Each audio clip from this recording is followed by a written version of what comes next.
In agriculture, bird perches are structures used to attract birds to farms or orchards. This practice is known as perching. T-shaped bird perches are a specific type of bird perch commonly used in agriculture.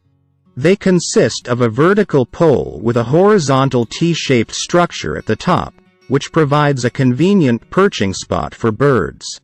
These perches are often used in orchards and vineyards to attract bird pollinators, such as bluebirds, swallows, and martins, which can help increase crop yields.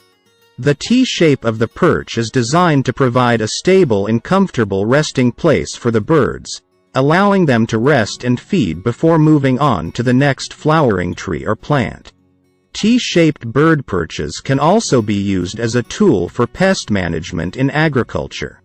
By attracting beneficial bird species, such as insectivorous birds like wrens, nuthatches, and chickadees, these perches can help control insect pests that may damage crops.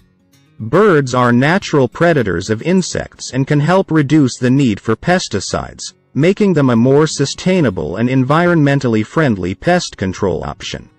Overall, T-shaped bird perches are a useful tool for promoting biodiversity and ecosystem services in agricultural landscapes. They can help increase pollination and reduce pest pressure, which can lead to higher crop yields and more sustainable agricultural practices. If you love our videos, do subscribe to our channel.